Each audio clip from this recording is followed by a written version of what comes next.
Welcome, everybody. I think we've probably got a good number of you. It's great to see so many of you coming this morning. So welcome to this University of Bristol Engineering Research Showcase event. This is our panel on new horizons for machine learning and big data. And we're joined by four panelists that I'll introduce in a moment.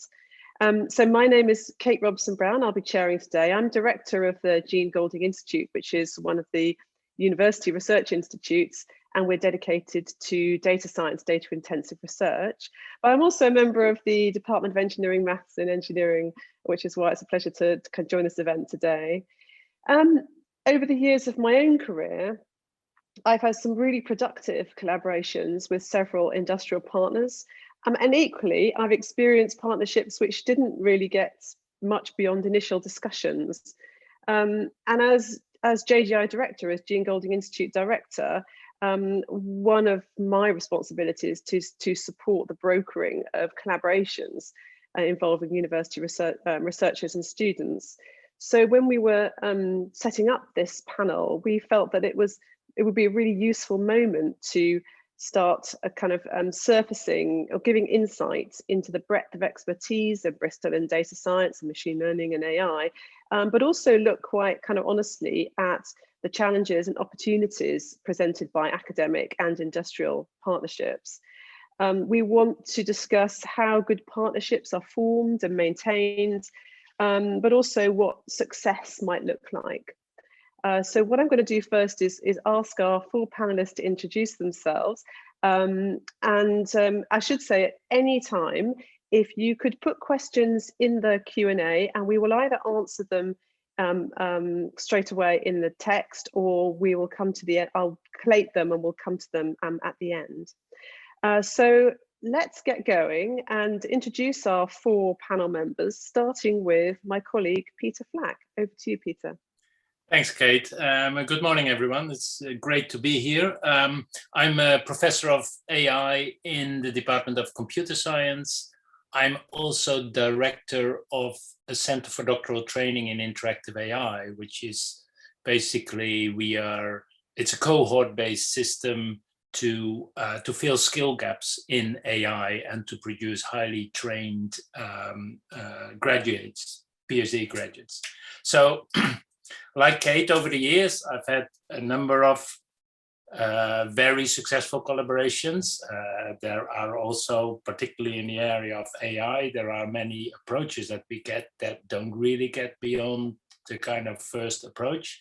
The successful ones, they have been Innovate UK projects, so they are often shorter projects. They have been ad hoc collaborations, for example, with Thales UK, where on very short term, we got the project together to build an AI toolbox for fairness, accountability, and transparency.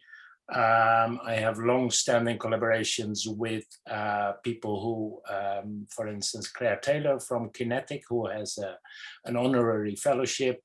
We work with LV, Thales, I already mentioned, and particularly also a specific kind of collaboration is within the CDT, within the Center for Doctoral Training, because we have external partners like LV, Kinetic, EDF Energy. They are at the moment all sponsoring a PhD student in the CDT, and I'll get back to that because that's kind of why do companies sponsor PhD students? Well, possibly because they want to hire them at the end of their 4 years, but it's really.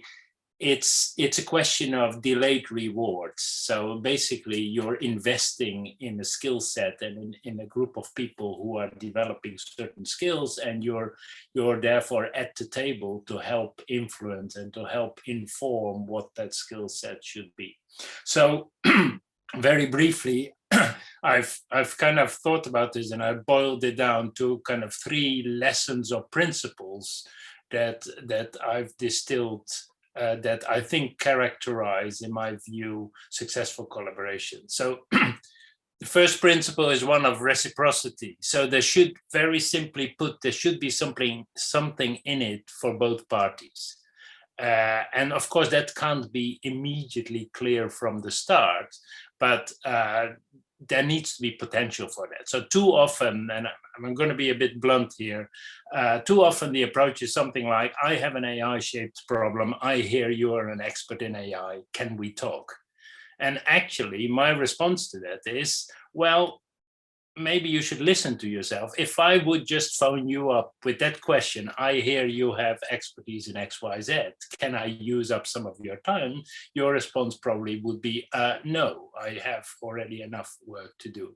So that is something that really doesn't work. So there needs to be potential for something that makes us tick. And what makes us tick in the end, the bottom line is always high quality publishable research. That's not the only story, but there needs to be potential for that. So reciprocity and thinking about how it looks at the other side, and also understanding a bit what makes academics tick is, I think, very important. So second principle, I've already mentioned, very often there are indirect or delayed rewards. So if you have a particular problem that you want to get academics involved in, they won't immediately solve that problem within a couple of weeks. The first results, the research is slow. First results probably don't solve your problem or even the problem you thought you had. Maybe the first results demonstrate that actually the question you asked was not the best question, and the first results come up with a better question. So, and again, particularly in CDTs, the research that the PhD students do is in a sense a byproduct of the main aim, which is training and filling that skills gap. And the partners that we have at the moment understand that very well, but it takes a while getting used to that mindset. And finally, the third principle is this should really be about being in it for the long haul, or at least for the longer haul. It's about building a relationship and sustaining that relationship, because often there's an upfront cost of understanding each other and speaking the right language and so on. So there needs to be sufficient potential for payoff at the end. And I'll finally, a few comments on particularly the topic of AI and machine learning and data science and big data. These are hot topics, very popular, which is great. I mean, you know, I'm old enough to know a time when nobody knew what AI was. So that's fantastic. However, there's also a lot of hype and there's a lot of unrealistic expectations. And that is very dangerous. So managing expectations is really, really important. So in my view, big data, AI, machine learning, it's not magic. In the end, they are just algorithms. They can possibly help you improve a conventional solution, but you need to have some kind of starting point. And you also need to have data that contains enough of a signal, right? And that's not necessarily a given. So there are many things that need to be in place before we can go on to the next step. I'll stop there, but these are some of the things that I learned over the years. Thanks. Thank you very much, Peter. Some great food for thought there. Let's move to one of our industrial partners to get their view. Ven, would you like to introduce yourself? Okay. Hi, I'm Venura Pereira. I'm one of the data science managers for LVGI. Other than purely managing some of our internal work, I also lead on the partnership with the university. From my background, I've worked quite a lot in the intersection between academia and industry. Pretty much spent most of my career there, and I would agree very much with what Peter said. You know, there is a lot of situations where people come in with, oh, you're a specialist, okay, can I have some of your time, with no real open conversation as to what that means for either party, and I think communication is quite important. I've been working with Bristol, I would say, just under 2 years now, and it's been very positive. I would say the way and the mechanism in which our collaboration and our engagement has been evolving has been, well, it's been quite inspiring for me, from having tried to develop those kind of relationships for years, and now having that relationship where we can work across multiple schools, multiple departments, and multiple specialisms, and actually push forward a lot of the research we've got. So but I'll keep my introduction to that for now. Kate, back to you. Great, thank you, Ven. And then back to the university. And Daniel, would you like to introduce yourself? Thank you very much. So thank you for inviting me. It's a pleasure to talk today. My name is Daniel Schien. I work at the department as a senior lecturer in computer science. I have only started in academia when I was 31. You might think that's not so long ago. But before then, I was a software engineer in industry. And I want to believe that that helps me put myself into the perspective of the organizations I work with to a bit. And I think, as Peter just said, this element of reciprocity is hugely important. It's not something that is unique to academia. It's important to any relationship that you have, if it is outside of business, if it's in the personal space or in business. It's about understanding both sides. It's understanding what does the other party value and what are joint goals that provide value to both sides. I think that's the most fundamental thing. And then on top of this, you can construct a sustainable relationship. My current work with industry comes in three forms. The CDT, the Center for Doctoral Training in Interactive AI that Peter just mentioned, I'm involved in as the industrial liaison. That means I maintain conversations with the 19 partners that the CDT now has. There were more partners involved in the co-creation, and this is of the CDT itself. This is another topic when we can dive into the specific ways how industry can work with academia, and this involves negotiating studentships, having a PhD student work on a project, on a problem that an organization faces for 3 years, and how can support for the CDT be structured? These sort of questions. I also teach software engineering with our undergraduate students. Over the past 5 years, I had about 150 different organizations, some commercial, many not-for-profit, many public organizations that we work with, where we create, I call it authentic learning environments. We have our students go into those organizations and work on projects that the companies find interesting, and it's brings about a new set and different set of criteria to what makes a successful engagement with academia, with the university, and then we can dive into that later as well. And then finally, through my research, my research background is in sustainable ICT. I'm chiefly interested in the question of the energy consumption of ICT and its use, and the resulting environmental impact. And over the past decades, we have worked with many organizations. We carried out assessments for The Guardian and the BBC. And very recently, we've been very successful constructing a tool that is now used by Netflix and Sky and ITV and many others. And from that comes also a different set again of challenges, because it moves from research and teaching into something that is very applied with new constraints. And we can talk about that later as well. Great. I think we're going to come back to challenges in a moment. So before that, Victoria, would you like to introduce yourself? Sure. Thank you so much, Kate. I'm Victoria Rege. I am Director of Alliances and Partnerships for Graphcore, which is a UK-based startup that builds hardware and software for artificial intelligence. Our academic program and our engagement with the University of Bristol has been across multiple areas, the Department of Computer Science and the Department of Physics.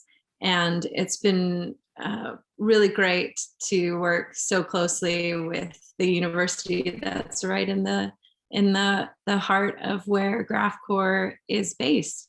I think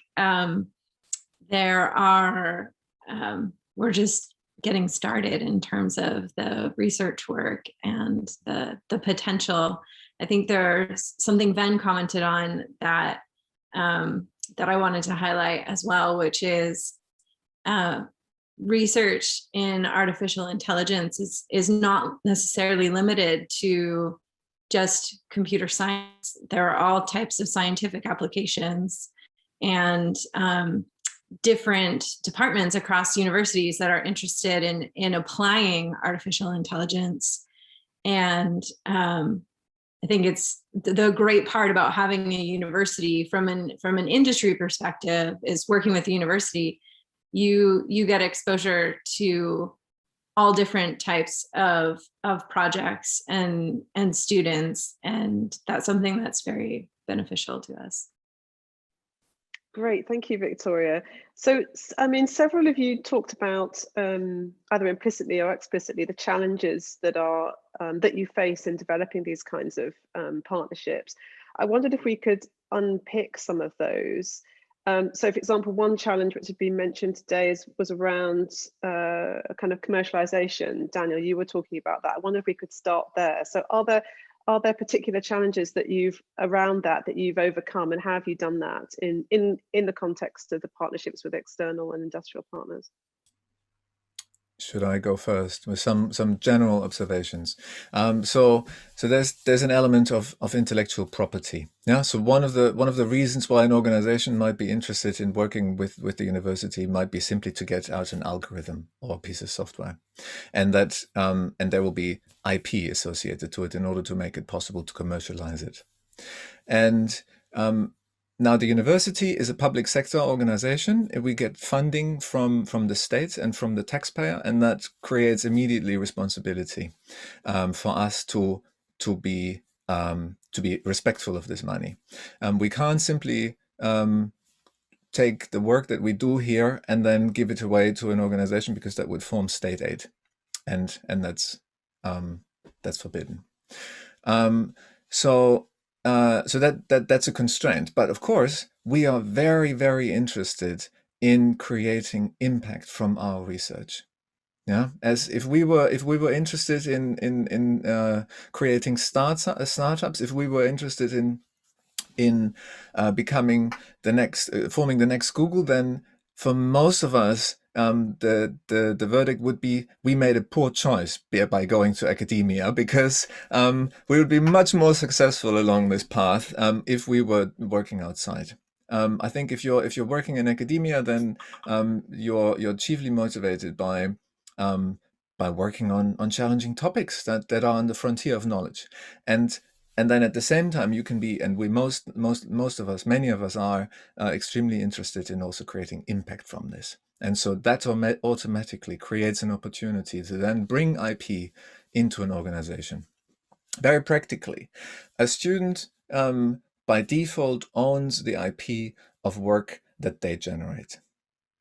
And that, so in order to then work with this, it's always possible to create extra specific arrangements that govern the transfer of IP to a project partner. It's only fair if one of our partners in the CDT pays £100,000 to fund a student for their PhD, that they have access to some of the IP that comes out in order to create value for their business. And this is definitely possible, but it needs to be clear that this is part of a negotiation. Yeah. This is probably one of the most fundamental things. And a conversation, I would say, that needs to happen very early on in that negotiation. Yeah. Peter, do you have any thoughts on other challenges? No, I think Dan summarized it very well. I would say, again, for me, for the CDT, I always keep in mind that the highly trained PhD graduate is the product of the CDT. So whatever we do should support that. And of course, entrepreneurship is important at Bristol, and we have very many examples of successful spin-outs from the university. And again, we don't want to stifle that process. And I think ultimately it's also not in the interest of the partners if we were to stifle that process. So I think the starting point for me is always, what is there any compelling reason why we shouldn't give this student the IP or let the student work on a spin out? And there may be such reasons, but we need to have an open conversation about that. There are three parties in this conversation, which is the university, the external partner, and the student. And so I see it actually as my role as CDT director to support the student in this, because otherwise the student might be seen as the weaker party. But that doesn't mean that it always stays with the student. But we also do, at the end of when we've produced our 5 cohorts after 8 years, I want to have some examples of successful spin-outs and entrepreneurial activity there. So that's important. And then, from your perspective, is this area a major challenge, or are there others that you think have been kind of more difficult to overcome? Any thoughts?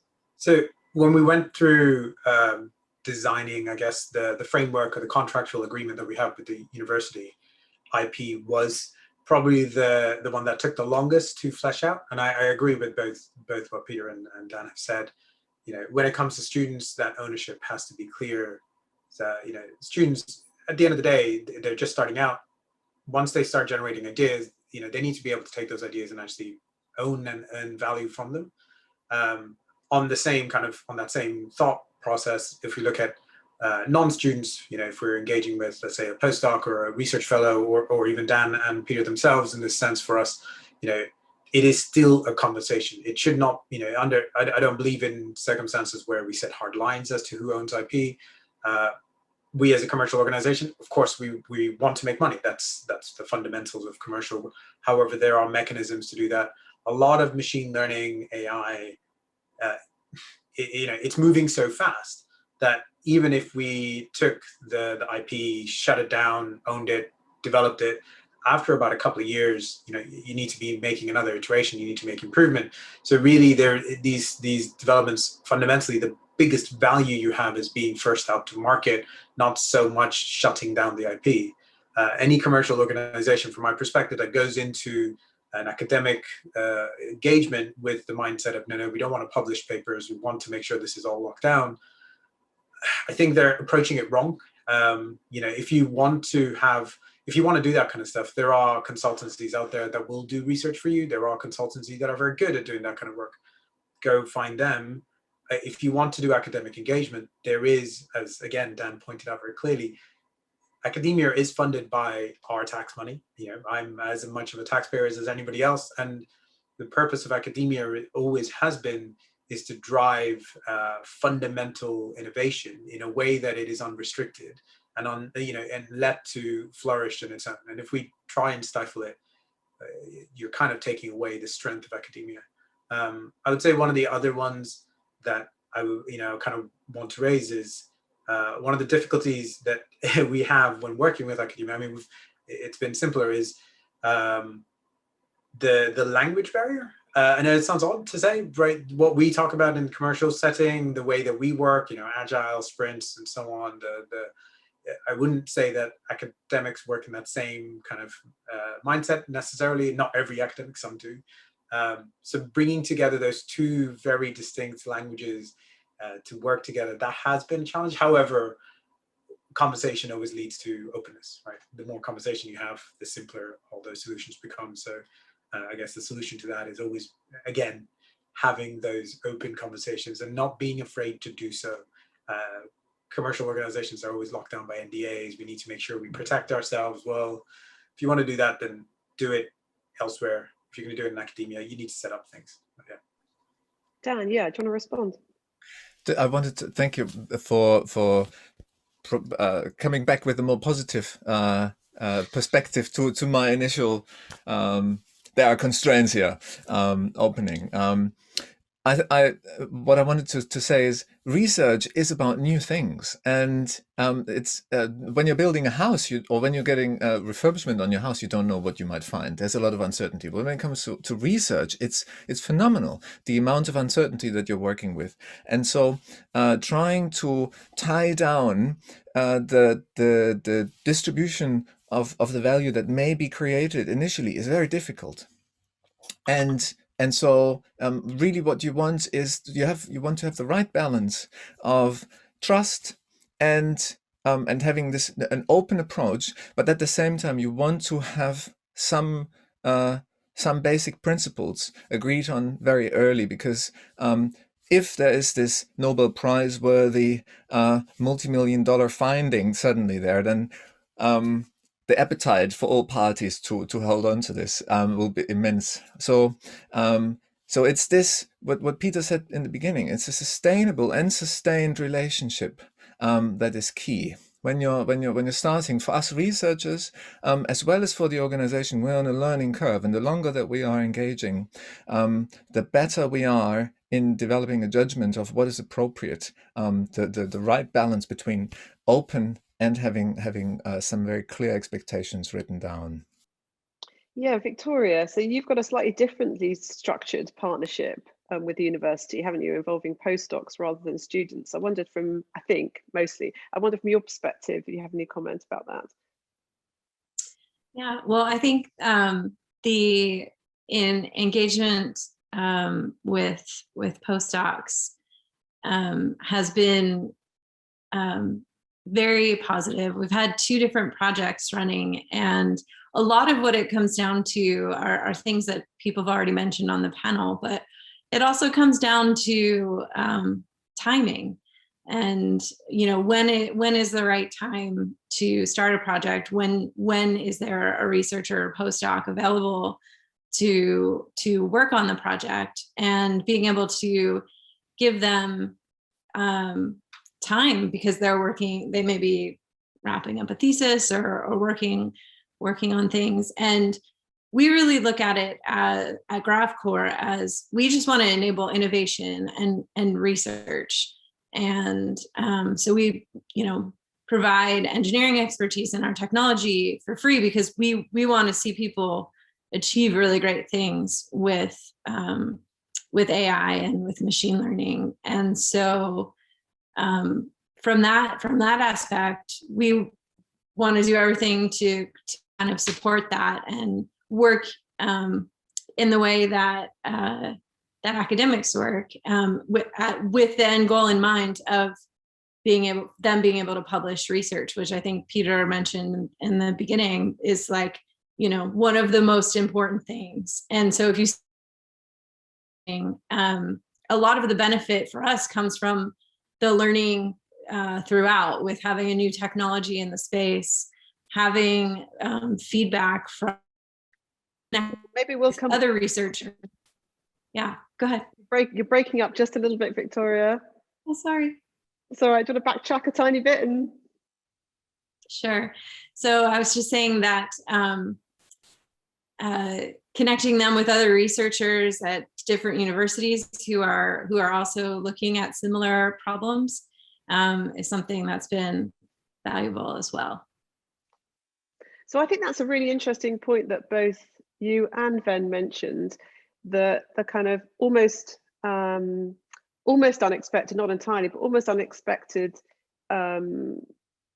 breadth of multidisciplinary engagement across the university, and how that's benefited the work that you're running with the university. I just wondered if maybe we could think about that a little bit, how that multidisciplinary application area or translation methodologies has become an important part of the partnerships. So Ven, you were the first to mention that as being an important driver in why you wanted to engage with the university. So could you say a little bit more about that and how it's worked in practice, how you've managed to reach out to those communities within the university? Sure. So I think Victoria kind of mentioned this during her introduction as well. AI machine learning isn't just computer science. It's not just math. And there's trust. There's the explainability of machine learning or AI. What the partnership really has enabled LV to do quite a lot of is go out and talk to different departments. So we've got connections in with, of course, with computer science and engineering, working with math on various programs around graph theory. The way that the University of Bristol is working, I would say, enables that. It's almost kind of, I think JGI is a good example. You are a center where we are been able to connect with others. So working with Susan Holford over in space in the social sciences school, on explainability, that's been hugely beneficial.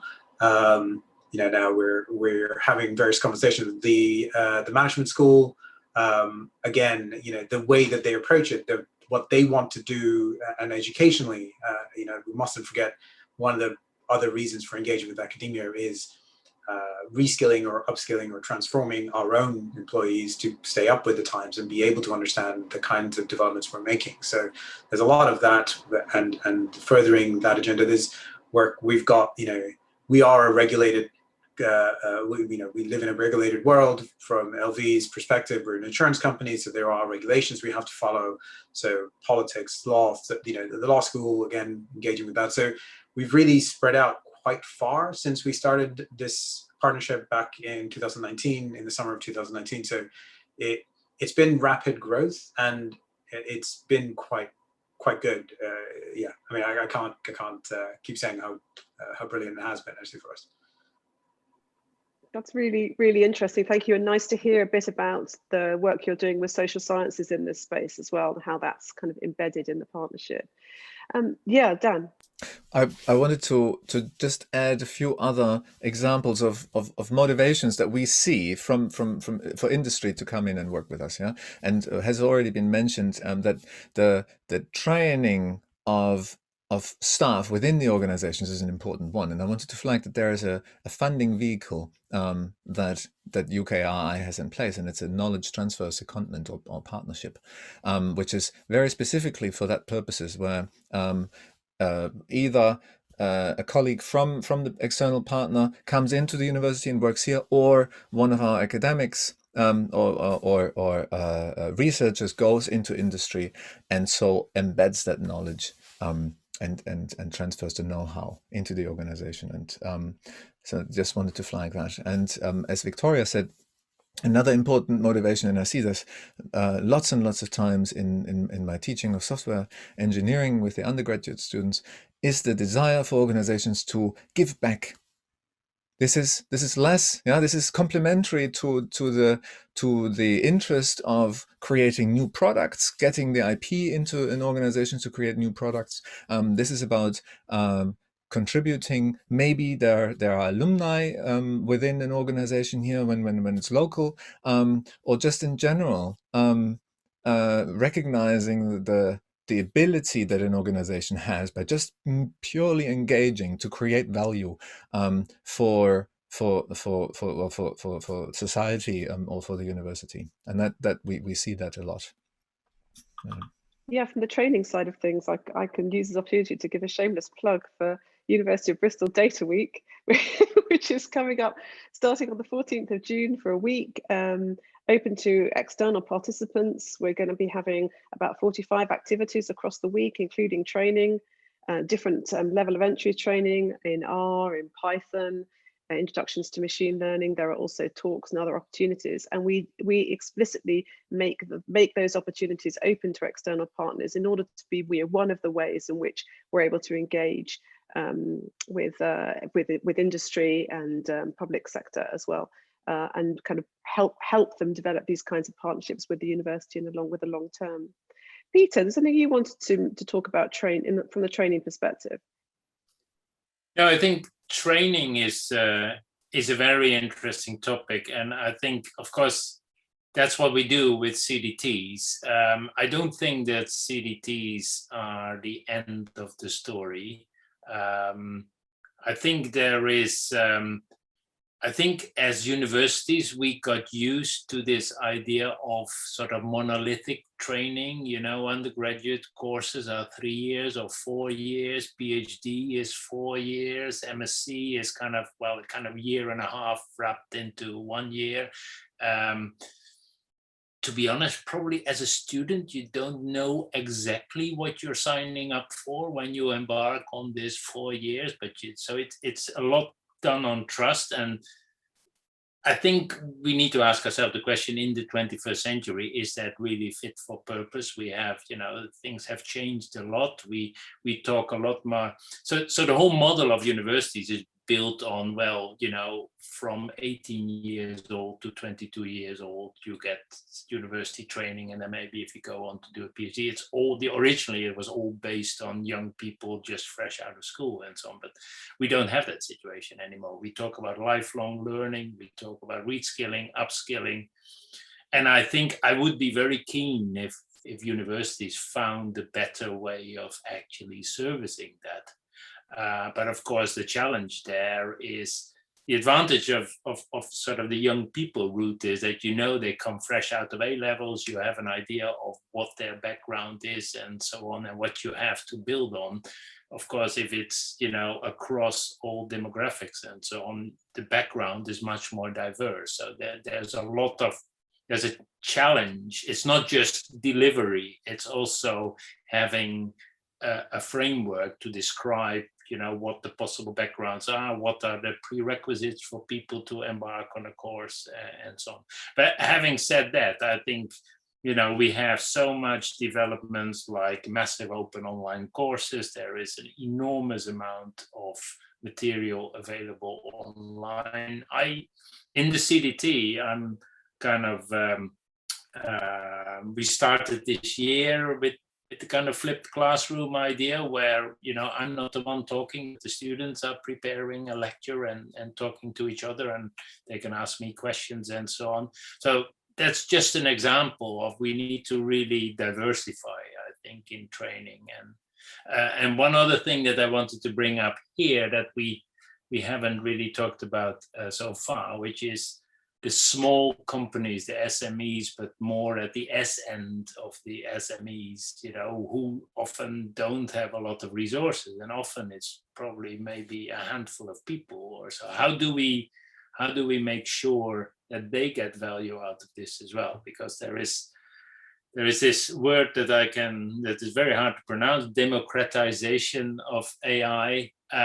It's really important because AI at the moment is in the hands of the big tech, and you know, it's and that's not sustainable for many reasons. Not because big tech is bad and so, but it is, we need to spread that much more. And I think I sometimes use the slogan, AI is the new IT. I mean, every company needs somebody who looks after the IT, because every company has computers and networks and so on. But I think that person could be upskilled to, you know, to already start using some data science, you know, firing up scikit-learn to try and optimize some business processes and so on. So we need to really think about how we can service that. But that's a longer conversation as well. So we've got about 5 minutes before moving to the question and answer with the audience. And as we just in that last moment, I wondered if each of you could tell me one area where you think are the greatest opportunities for further research in machine learning and big data through collaboration. If there was kind of one exciting thing on the horizon, what would it be? Looking at who looks ready to answer that. Victoria, you look ready to answer that. So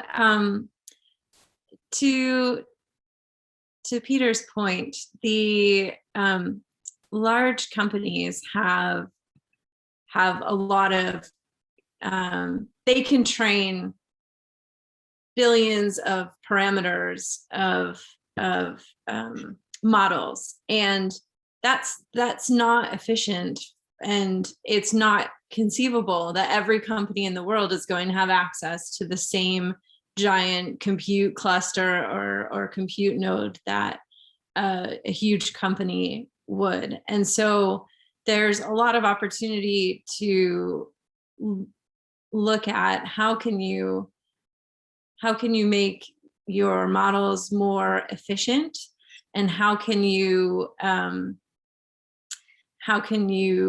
of look at training them in parallel to support, for example, like stochastic optimization algorithms. So like, how do you think about applying batch sizes of data, and how can you make new innovations and new breakthroughs without requiring a huge data center for your training?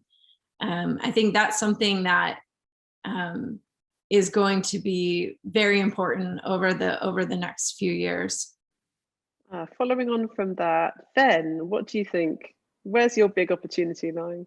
So I think ours right now, while I would definitely agree with Victoria, speed of machine learning and optimization of those algorithms is quite key.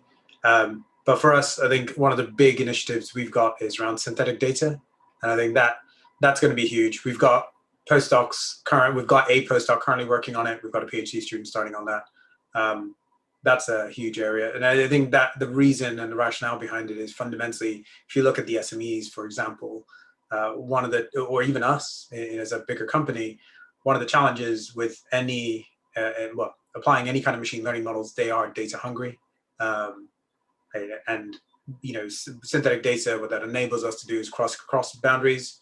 If you have the right models and the right operating model rather than the machine learning model in place to share that kind of information across commercial boundaries, you open up an entirely new way of working that we don't have right now. And I think that will be very cool. That's probably one of the big exciting ones. And I think I want to give a shout out is also explainable AI. That's as important. Building synthetic model, synthetic data generators, let's say, fundamentally, there's always going to be regulatory and legal questions around, is this really synthetic, or is this actually, transformation? And can you find a twin of the person? Or do you have real people in that data? Being able to explain the way that we generate that will be quite crucial. But in general, I think that's important. So those are two. Sorry, I know you asked for one, but I had to get two. Two's good. And from our academic side of things, Peter, big opportunities for you. Yeah, I think I would say that so the pendulum swings always mostly in one direction. The pendulum now swings into the data intensive machine learning, big data sets kind of thing. In the process, we tend to forget a little bit about what other things of AI are needed as well. Things like common sense reasoning, dealing with uncertainty, planning, natural language understanding. Some of these can be addressed with machine learning, but it's really about the integration of those things. So for example, a conversation that I would be really interested to have with companies like Graphcore is, yes, okay, we kind of have a good understanding of the kind of hardware that we need to support the kind of big TensorFlow kind of, big matrix computations.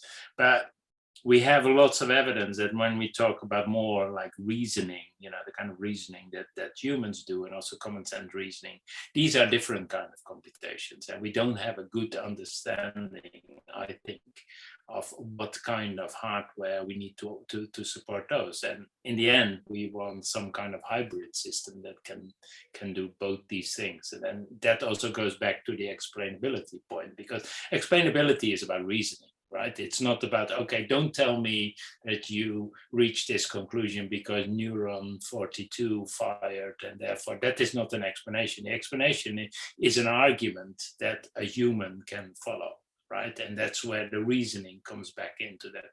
And then broadening that up, I also talk to people like Susan Halford. We need to engineers have a tendency of thinking that they're the first one thinking about the problem, and then they think very hard in their study and they come up with an algorithm, sometimes forgetting that philosophers and social scientists and so on have thought about these questions for a long time. So we also need to address that in an interdisciplinary way.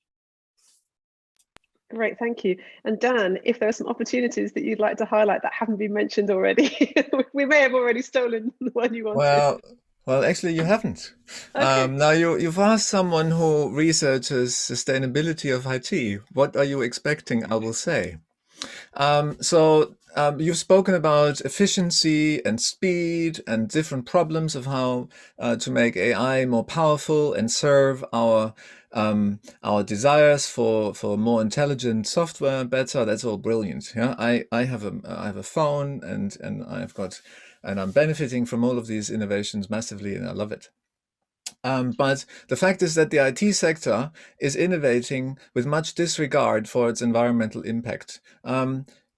Now, making things more efficient is good, and getting green energy is also good. But if we want to stay on target, or actually move towards the direction of reducing our carbon emissions by 40%, as the Paris Agreement has said, by 2030, we first need to understand where we are. And the IT sector has no transparency in its supply chains whatsoever. The academic community around AI has it's very, very carefully started thinking about this. There have been a few researchers that have been criticized as well about their work, but much, much more needs to be done to understand comprehensively what is the environmental impact of this, and then think holistically what can be done. And it's not just around more efficient algorithms. It's around engaging stakeholders across the whole spectrum. And that's where I think the next big challenge, alongside all of those really deep disciplinary problems, is. But that is a deep area of concern I have. Thank you. Very, very helpful. I was going to add, if I'm not going to go into it too much detail, but I was going to say data engineering around digital twin ecosystems, actually knitting those together. And also, around machine learning for small and messy data sets, I think is something which is kind of increasing interest. But let's turn our attention to some of the Q&A in the chat. Thank you very much for putting those in. First, opening up to the panel, what are your views on the future of automation, robots with machine learning and AR as well? Who has a view on robots? I'm going to point at Peter for a response there, maybe. Maybe I am a robot. Yeah. I don't know. The robots is kind of embodied AI. That's how I think about it. Of course, Kate, you yourself have a mechanical engineering background as well. Robots and AI tend to be quite different, and I think the reason for that is that once you have an embodied AI, you have something that moves around in the world, then there are so many mechanical problems that you have to solve, like stopping it from banging into things, and things will break, and ball bearings will whatever.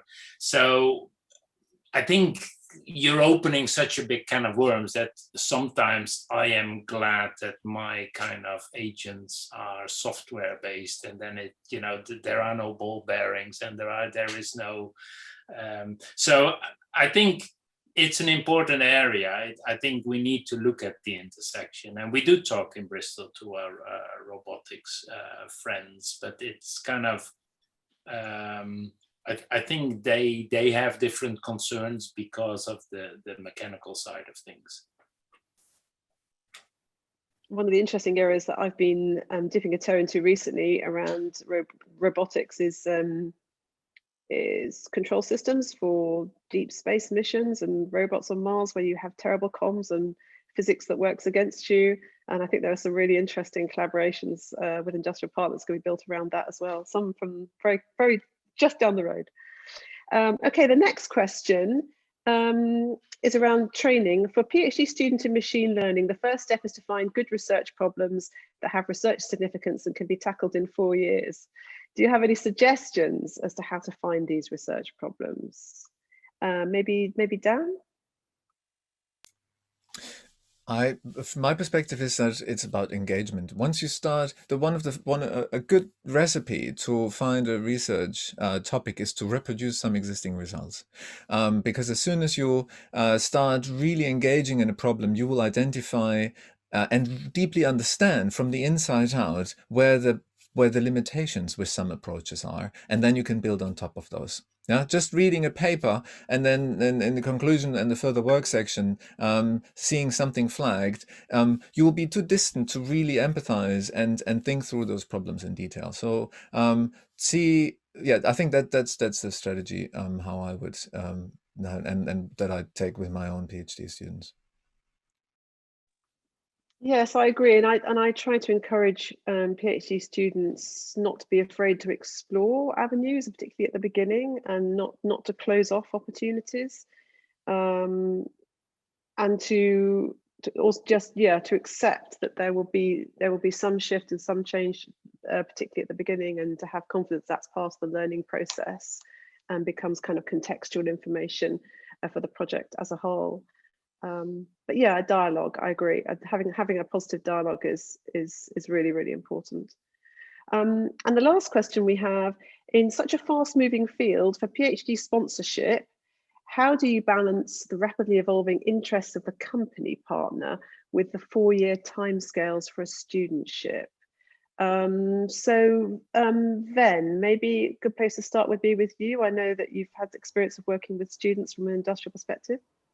Yeah, I think so. If I take it from the industrial perspective, I would say you need to make sure, in a sense, it's setting up the correct sorts of early timelines, almost the types of checkpoints you have. So planning out 3 months of your initial work, that's a good way. But it's a lot to do with making sure you embed yourself closely with your industrial partner. And for our perspective, both the PhD students that are going to be, or in fact, all 3 of them who are working with us are very closely. There is a buddy or a mentor internally that they have very, very close ties with. All of the PhD students who will be working with us are brought into the team. They can join our team meetings. They can see what the conversations are, innovation conversation, technical, whatever. They get to see all that, which gives them a flavor of how is the team evolving? What are the interests? What are the conversations being had? Which should allow them to, continue that planning. And if you try to plan, 3 months, 1 month sort of timescales or 6-month timescales, as long as you give yourself the flexibility to change as interests come for yourself, that works. And as long as you have that communication with the industrial partner or whoever to make sure they understand the direction of travel, you just need, it's about communication. It's a lot to do with communication. If I could add to that, we've had quite a few graduates and PhD students join as they're finishing their dissertations and as they're finishing their PhD, which has been very insightful for us, but also giving them the flexibility to both have the time and space to finish their research and finish their work while maintaining their getting up to speed and joining a new company is something that is important. I think flexibility is really what it comes down to, and timing. And we have, I don't know how many PhDs in our company, but we have quite a few PhDs in our company. So also having that network of shared experience and other folks in the company that you can look to who have either recently completed their PhD or maybe are, a few years past that, I think has been helpful. And then the other great part about that from just from the company perspective is the opportunity to learn. So as our new employees are finishing their work, they're also teaching us and giving lectures internally at the company on what their PhD was in, which helps us as well to kind of stay close and understand what the latest thinking is in academia and what research is there, and maybe who we might want to partner with on a future project. Thank you. We only have a couple of minutes left, so any last questions that are coming in, I'll attempt to answer as in the text of the chat. So it just remains for me to say thank you to all our panelists very much for your insights. It was great to be able to talk to you this morning. Thank you everyone from the audience for joining us. Thank you for those who participated with the questions. You know, it would be nice to be able to do these things face to face. In the current climate, of course, we can't. It's not as interactive as some of the mechanisms of engagement that we've used for the showcase in the past, but I hope you feel that we've been able to address some of the kind of burning issues that you have. But if there's something that you've heard today or throughout the week that's captured your interest, do get in touch with us. Our Industrial Liaison Office is here to connect you to our staff and students, and contact details will certainly be sent after the event. So thank you all very much. I hope you enjoy some of the other events in the showcase. Thank you to our panelists, and yeah, have a great day.